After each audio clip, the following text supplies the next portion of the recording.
महाराष्ट्र विधानसभा चुनाव की लड़ाई फिलहाल जारी है और 20 नवंबर को मतदान होगा और नतीजे 23 नवंबर को घोषित किए जाएंगे। इसलिए देश का ध्यान इस चुनाव की ओर लग गया है।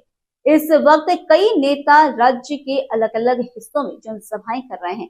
इसके जरिए महायुति और महाविकास अघाड़ी के नेताओं के बीच आरोप प्रत्यारोप की राजनीति देखने को मिल रही है।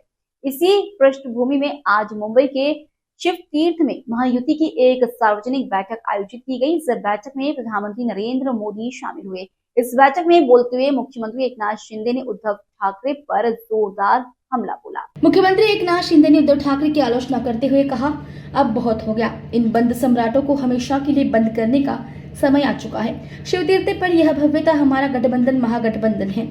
शिवसेना प्रमुख बाला साहेब ठाकरे इस जगह को सोना समझते थे।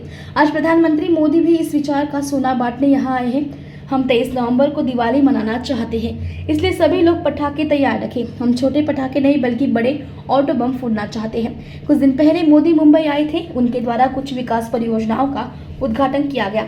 मोदी देश के सर्वोच्च नेता है, वह हमारे मित्र, दार्शनिक और मार्गदर्शक भी है। मुख्यमंत्री एकनाथ शिंदे ने कहा, महाराष्ट्र उनके मार्गदर्शन में काम कर और आज हमारा राज्य नंबर 1 पर है।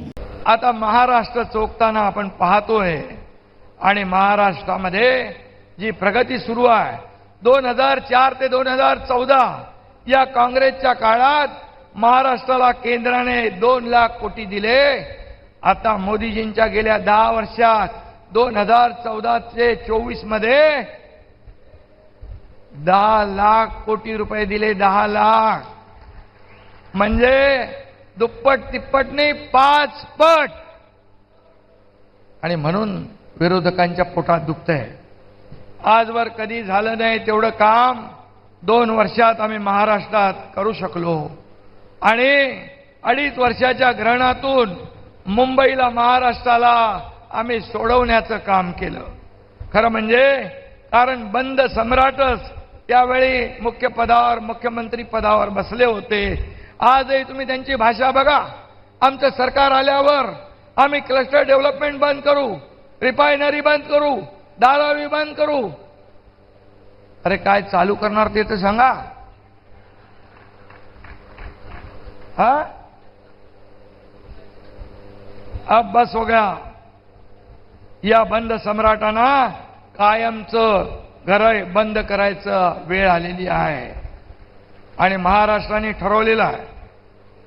आम्ही जेव्हा 2 वर्षापूर्वी 2.25 वर्षापूर्वी सत्तेत आलो त्यावेळेस पुन्हा आम्ही जे प्रकल्पांना स्टे दिला होता, स्पीड ब्रेकर टाकले होते ते सगळे काढले आणि सुपरफास्ट काम सुरू केलं आणि या राज्याला इंडस्ट्री फ्रेंडली स्टेट म्हणून पुन्हा ओळख निर्माण करून दिली।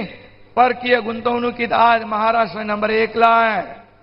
उद्योगांसाठी आज महाराष्ट्र फेवरेट डेस्टिनेशन झालंय। लाखो रोजगारांना संधी मिळतेय। मुंबईचा कोस्टल रोड तर गेम चेंजर आहे आणि आणखी एक योजना एक योजनेने गेम चेंज केला आहे आणि महाविकास आघाडीचाही गेम चेंज केला आहे। कुठली योजना आहे? मुख्यमंत्री माझी लाडकी बहीण योजना। त्यामुळे त्यांच्या पायाखालची वाळू सरकली आहे। आपली योजना सुपरहिट झाली आहे आणि म्हणून या लाडक्या बहिणींच्या प्रतिसादामुळे महाविकास आघाडी महाबिघाडी कोमात गेले, कोमामध्ये। आणि म्हणून आम्ही म्हणतो काम केलं भारी, आता पुढची तयारी।